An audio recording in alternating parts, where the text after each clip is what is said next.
Welcome, Gunrunner.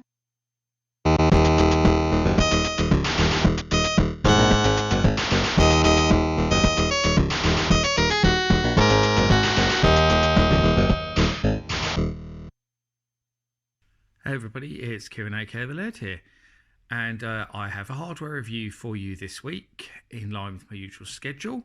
And as you can see, this week we are going to be looking at the Sega Saturn.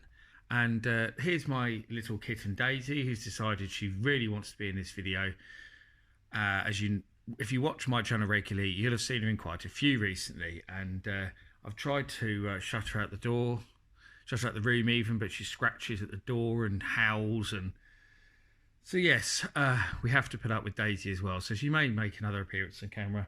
She might not. She might just be happy with that little fleeting cameo there. So the Sega Saturn then. So this is obviously a PAL console, my own. It's not my original one that I had as a kid. This is one that I bought later on. But it is a Sega Saturn nonetheless. And I think I should probably start by giving you my own personal Saturn story, because the Saturn is very much one of my favourite consoles. And I got my original Saturn in 1995. I'd had an Atari Jaguar before that, and a Jaguar CD, but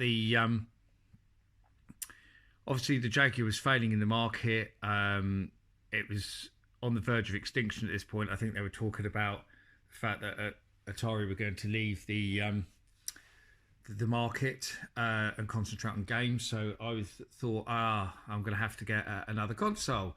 So it was a choice between the PlayStation or the Saturn, obviously. And the Saturn won out pretty easily, from what I remember. And it was because the Saturn had the games I wanted to play. I was madly into my arcade games back then, and the Saturn had stuff like, Virtua Fighter, Virtua Fighter 2, Daytona, Sega Rally, all the Sega games basically, and it had some other stuff as well. So because it had the arcade games, that's what drew me to it. And the other game actually that really drew me to the Saturn, which made me want to get one, was Panzer Dragoon. Which obviously, most people will know Panzer. It's a stunning on-rail shooter. I absolutely loved it. It was one of the games I got with my Saturn when I bought it. And the sequel, Panzer Dragoon Zwei, was even better. Probably still one of my favourite Saturn games to this day. And I picked one up second hand. I actually traded in a load of my Jaguar games. So we had a local store called Software Seller, where they would sell second-hand stuff. It's all second-hand stuff in there. You could trade in, and they would give you obviously cash or credit, and credit was always more than cash. I bought stuff there before. I actually got my ST from the same shop. It'd been there quite a long time. But yes, I traded loads of my Jaguar games in for a Saturn, and I got the Saturn with, trying to remember now, Robotica, which was crap. That was one of the ones I got with it. Panzer Dragoon was one of the ones I got with it. Sega Rally, definitely those three. I've got a feeling it might be Daytona. There was 5 games. That's what I remember, was 5 games. Panzer Dragoon, Daytona. It was probably Virtua Fighter 2 actually. Good chance it was Virtua Fighter 2, but anyway, something like that. No, it wasn't actually. I'll tell you what it was. It was International Victory Goal was what it was, which wasn't the greatest, let's say. Virtua Fighter 2 I grabbed later. I bought that. But anyway, and that was how I ended up with the Saturn. I absolutely loved the console from the first moment I got hold of it. Loved the controllers, loved the design, loved everything about it. And while quite a few of my friends at that time had bought PlayStations, I was more than happy with the Saturn because it had the games that I wanted to play. And indeed, I still maintain to this day that the Saturn has got more games in its library that I still would want to play, than the PlayStation. I do have a PlayStation 1 as well. But I think the Saturn to me, it has the games, has a smaller games library, but has more games that I want to play on it.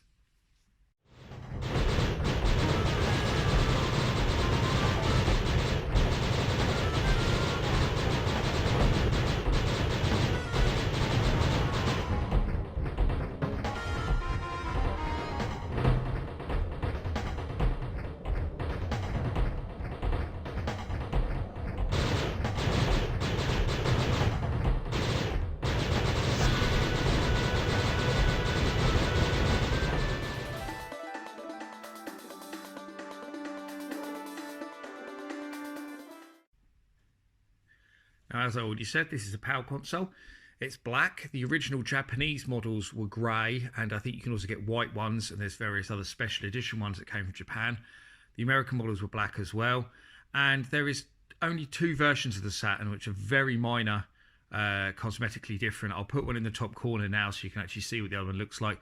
But really the only difference between the two is the buttons down here are oval on the other Saturn. And that leads us on to another point, actually, with regards to the controllers, because there was actually 2 types of Saturn controller as well. And there's the original Japanese controllers, and then there is a controller that they released for the Western market, which they changed. And I'll show that in the top corner now, because I thought I had one, but I don't have the other controller.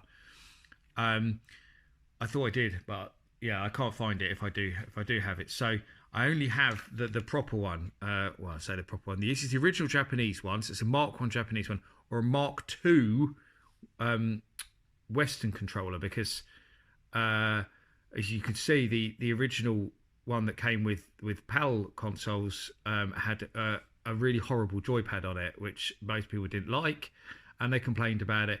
So then they changed it, and we got this beautiful controller instead, which is basically just an evolution of the 6-button controller from the Mega Drive. The joypad and buttons are almost identical. The only difference is you've got 2 shoulder buttons, so that's a bit dirty, isn't it?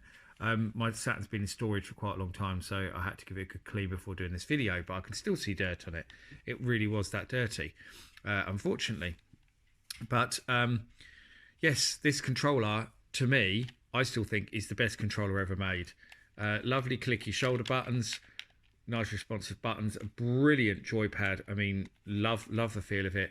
And I still use a USB Sega Saturn controller with my PC, you know, for doing emulation and stuff like that, because it is my favourite controller. I also do have, I'll show it quickly, I also got a 6-button Competition Pro controller, third-party one, which actually looks exactly like a Mega Drive pad, as you can see, just with, you know, the extra buttons, the shoulder buttons on the top. So yeah, it looks exactly like a Mega Drive controller. That's a really nice controller as well, actually. And it obviously has all the turbo fire and auto fire functions on it as well. So third-party controllers get a lot of hate for most systems, but the Competition Pro ones were generally very good reputation. So, and actually one more thing I do have, I'm not going to be able to sure I'm going to be able to fit it on the camera, is I do have a Saturn steering wheel as well. These things are bloody enormous, as you can see. I mean, look at the size of that compared to the Saturn. You can see, but yeah, I've got one of them. It came with this Saturn when I picked it up much later on. It was quite a big bundle, and yeah, it's all right. It's good for playing stuff like Sega Rally and that, I suppose. But I actually prefer using a controller, so my steering wheel's never really got much use. I think I used it the first day I got it, and don't think I ever used it again.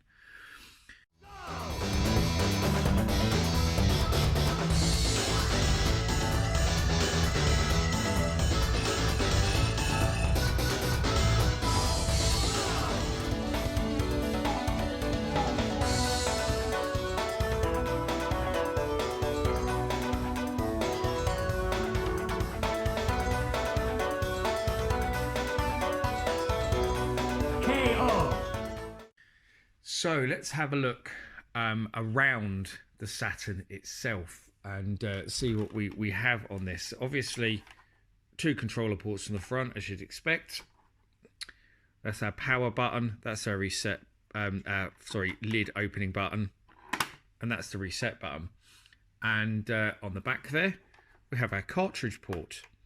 And I remember when I heard the Saturn was going to have a cartridge port, I was so sure that they would put some compatibility with the Mega Drive in there, so you could use Mega Drive cartridges. Especially as it looked like it's about the same size as a Mega Drive cartridge port, and it is. But no, no compatibility there with Mega Drive at all, which is a great shame. They should have at least released a converter or something. I feel that had they put in backwards compatibility on the Saturn, it would have done a lot better, because a lot of Mega Drive owners would have been less worried about upgrading, so they still could have played all their games. And while we're on the subject of the cartridge port, I better tell you what it's used for if you don't already know. So mainly it is used for this, which is backup memory cartridge, which you can plug in, because the Saturn has some memory on it. which I'll go into in a minute, but a very, very, very small amount. So if you wanted to save your games, you really needed one of these because you could save loads on that. I think it was 8 meg or something.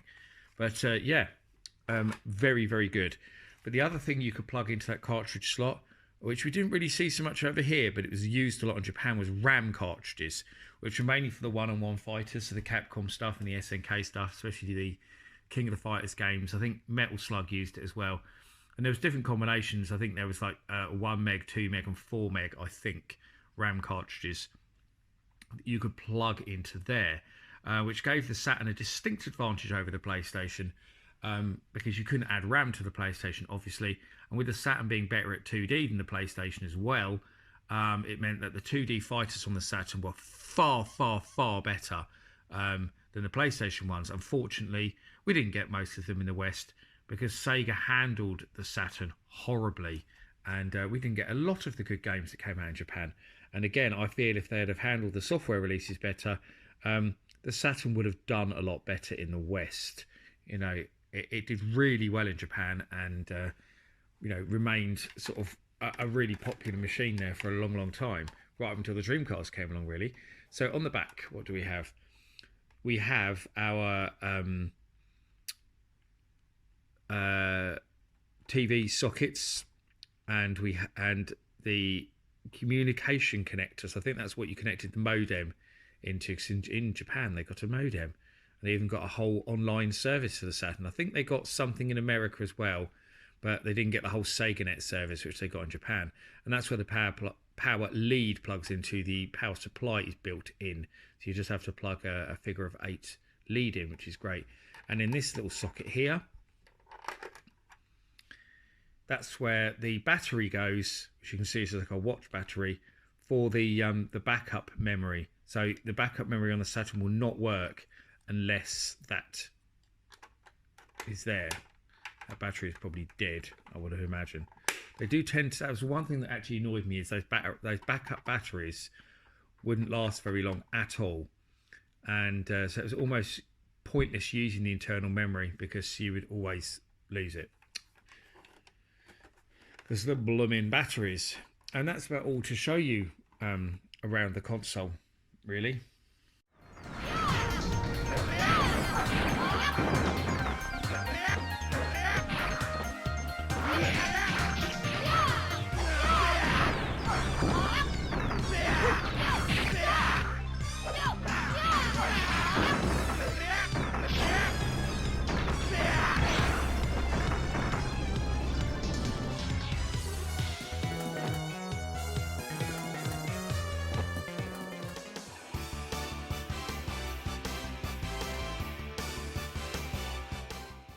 Okay, so let's have a look at the games and how the games came. Obviously, I've been showing you some games throughout this video, and I'll continue to do that.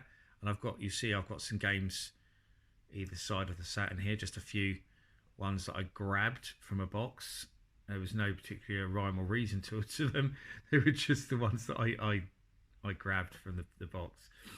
And there is two over here in PAL land in the UK and Europe and stuff. We got two different types of game boxes. The first type are these.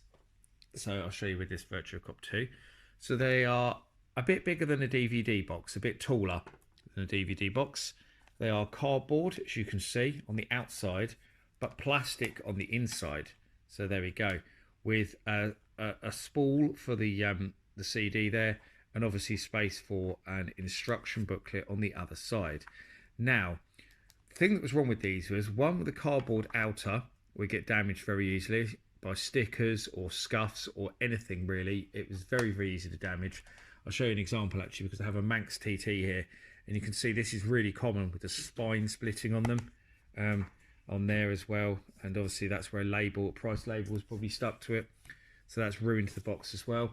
So that's really, really common to see that with Saturn boxes. And the other thing that happens is these are just glued on, so the glue comes off. As you can see, the glue dries out and then they fall apart. They are quite easy to glue back together, but it really was a terrible design, and I wasn't a fan of the Saturn boxes, especially after the brilliant Mega Drive boxes in the clamshells. But they did learn from that, because I think a lot of people were annoyed that these boxes were awful, and so Sega did this, a clamshell box, which you see is now, that's plastic with a paper inlay in, just like the Mega Drive boxes. So identical, really. Same kind of clasp that's quite hard to open, especially if I'm on camera and leaning over. God, I can't open it. So there we go. So pretty much the same setup, just room for a manual, but there's now clips to hold it in. And yeah, pretty much the same setup, exactly the same size, so that they wouldn't look odd when you put them on the shelf. But that's yeah, that box was so much better, and all the later titles came in a box like that. And they should have put more in boxes like that, because it was so much better, that box. Now I should also mention, I don't know why I didn't grab one actually, but EA games came in a totally different box, just to be annoying. So all of EA's Saturn games came in plastic clamshell boxes, a bit like Mega Drive ones, but they're about twice as thick as these ones. Same height, but twice as thick. So they look a bit odd on the shelf. And I didn't really like the EA boxes, because they were far too big. Because what would happen is, as well, is the CDs, if they came off the spindle inside, because the cases were so wide, they would just rattle around and it would scratch the discs. So yeah, the EA boxes aren't the greatest. And I should actually have some Japanese boxes here, because the Japanese and America got totally different boxes to us. So America got ones that were the same as the tall Mega CD boxes. I don't have one to show you, obviously I don't have any American games, but they're roughly the same height as these, a bit thicker and plastic, clear plastic. So they smash incredibly easily. They are absolutely awful. And the hinges always broken them as well, like Dreamcast boxes and the tall Mega CD boxes did. So yes, the American boxes are actually the worst of the lot, I think. They are awful. And I don't know what Sega were thinking, again, after the brilliance of Mega Drive boxes. Meanwhile, in Japan, they just got jewel cases, standard jewel cases. And some of the games come in double jewel cases that are a hell of a lot like the Mega CD ones. And the Dreamcast ones, I suppose, in a way. But yeah, these are just standard jewel cases, where the cover is also the instruction booklet. And yeah, that's it. They're quite smart. They look good on the shelf. And Japanese games, you'll find, if you do want to collect Japanese games, are a lot cheaper than PAL games to pick up, because they're a lot more common, because of Saturn being very successful in Japan. But if you do want to play Japanese games on your Saturn, you will need one of these. That's my Action Replay Plus, and that can be used as a backup cartridge, a memory cartridge. See, it's got 4 meg and 1 meg. You'll see it on there. It actually tells you that it can be used as a 4 meg. The camera will focus, that is 4 meg RAM cartridge and a 1 meg RAM cartridge. And it also bypasses the BIOS in the Saturn, so you can play imported games, which is very useful indeed. So they are great. Although you can actually get Saturns modded very easily, so they will be multi-region and they'll play everything. And you can actually get them to mod them as well, so they'll just play copies as well if you are a dirty pirate and you don't want to pay for your games. But then, you know, a lot of people bemoan the fact that Saturn games now have become incredibly expensive, which they have. But yeah, I'm not one for piracy. I want original games in their boxes. That's half the fun of having a system, in my opinion. I don't want a pile of handwritten CDRs.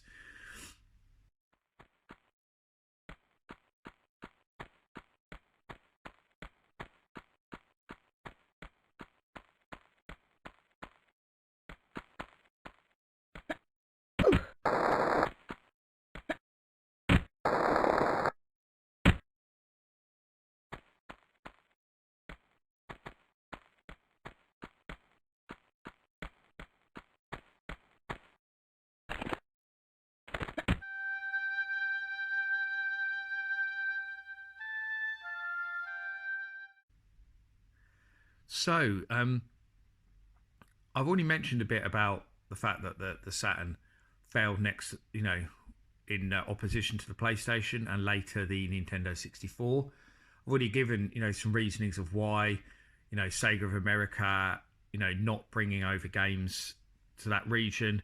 The completely botched launch in America, which is well worth looking up if you don't know the story, where they basically released the console early to try and get ahead of the PlayStation, but it had such a limited release in such a limited amount of stores that they basically pissed off all the other retailers who didn't get to stock the Saturn, and then they basically, a lot of those refused to stock the Saturn at all and support the PlayStation instead. So Sega totally messed up the launch. It was ridiculous how much they messed it up. They did a similar thing in Europe. They pushed forward the launch early, which meant that they had literally no games. But the funny thing is, the Saturn actually recovered quite well in Europe because Europe was very much Sega territory. Sega's brand was so strong there, with the Mega Drive and Master System having both been the leading platforms of their generation by a considerable distance. The Master System outsold the NES something like 4-1. The Mega Drive outsold the SNES 2-1 in the UK, certainly. And so Sega name was very strong, so Saturn sold very, very well. And apparently for the first year of the Saturn's life, in the UK, it was the best-selling console. So it was outselling the PlayStation. But they didn't bring enough games over. And apparently a lot of the reason was that Sega of America kept blocking translations of stuff for Western release. And obviously that had a knock-on effect on the UK and European releases because they would be put into English language as well. So, we can basically blame Sega of America for the Saturn's failure because they just messed everything up completely. They wanted to focus on the 32X, which bombed. The 32X was a terrible idea. It never should have been released because they were basically taking sales away from their own platform. They never should have released the 32X. They should have gone full on into releasing the Saturn, and they should have brought over every single game they could have from Japan. And supposedly a lot of it was Sega America saying they didn't want 2D games. They wanted to try and get more 3D games over. And they didn't want RPGs. They wanted Western games, which is all just ridiculous. People wanted RPGs, stuff like Final Fantasy did really well on the PlayStation, and there were some great RPGs coming out for the Saturn in Japan. And, people still wanted 2D games as well. So, yes, they royally messed it up in America and Europe. And, that is the real reason why the Saturn failed. Obviously, the fact that it was more expensive than the PlayStation didn't help because the hardware was more complicated, so you couldn't cost reduce it, because a lot of people will know that originally the Saturn was designed as a 2D powerhouse with being able to do a bit of 3D graphics, I suppose a bit like the Jaguar before it. But when they saw the specs of the PlayStation, they added in lots of extra chips to make it do 3D graphics, which made it complicated to program, and the 3D still wasn't as good as the PlayStation even then. I mean, on paper, in a lot of ways, the Saturn is actually a lot more powerful than the PlayStation in many, many ways, especially 2D visuals. But the complicated architecture and difficulty of programming the system is what cost it, whereas the PlayStation had a really friendly dev environment and was really easy to make games for. Not to mention the fact that Sony threw money at it like there was no tomorrow. But the Saturn, is it worth owning today, is the question, I suppose. And of course it is. The Saturn, to me, is one of the greatest consoles of all time, especially once you get into the Japanese library. Although you do get a lot of people who say that the Saturn isn't worth owning unless you look at the Japanese library, which I think is complete nonsense, because there's still a hell of a lot of great games, even in the PAL and, American NTSC library, because you still got all the Sega stuff. You still got, Virtua Fighter 1 and 2, Virtua Cop 1 and 2, Sega Rally, Daytona, Manx TT, Panzer Dragoon games, Fighting Vipers, Fighters Mega Mix, Die Hard Arcade, Guardian Heroes. You still got all the amazing, first party, Saturn stuff. You got a great deal of the good third party stuff. There's just a lot more of that when you look at the Japanese, and undoubtedly there is some absolutely amazing games available in the Japanese catalogue that didn't come out in the West. So, I do recommend that people go and investigate the Japanese library, but it's certainly wrong to say, I think, that they're outside of the Japanese library, the Saturn's not worth owning. So I think that's total nonsense. And I didn't mention as well, one thing that people always forget as well is that Tomb Raider was a Saturn exclusive to start with. For the first year, I believe it was first year, it was only on the Saturn. And everyone thinks of Tomb Raider as a PlayStation game, but no, it was a Saturn exclusive for a long time because of Sega's existing relationship they had with Core Design. So a lot of people forget that, and you can go and see where Tomb Raider started if you're a big Tomb Raider fan with the Saturn. And yeah, I mean the consoles aren't too expensive to pick up. I think you can probably get them for around the £50 mark quite easily. It's when you get into the games that you start hitting some high prices. Some stuff is really easy to pick up. Actually, a lot of the Sega stuff is quite easy to pick up. I mean, Sega Rally's cheap. The Virtua Fighter games, Virtua Cop games, Manx TT. A lot of stuff I already mentioned, the Daytona, Sega Worldwide Soccer, which is a brilliant football game. All those are pretty easy to pick up. There's actually a fair amount of third-party stuff that goes for cheap. And I've noticed stuff like Tomb Raider's fairly cheap. You can get Die Hard fairly cheap, which is a great game. Wipeout you always see around. A lot of the EA stuff seems to be very cheap, so I'm guessing it's made in high volume. But that's not to say they're all Saturn games are cheap, because as I said, they're not. A lot of them fetch ridiculously high prices, most notably stuff like the RPGs, Panzer Dragoon Saga. Guardian Heroes goes for a lot now, which is a shame because that's a brilliant game. Stuff like Die Hard Arcade has crept up in price. So if you are going to collect for the Saturn, you will need to have a really large bulging wallet because it will be expensive. But you can still do the Saturn on a budget as long as you're not a completionist and you don't want to own every game. So that's pretty much it, really. That's my look at the Sega Saturn. I hope you enjoyed this review.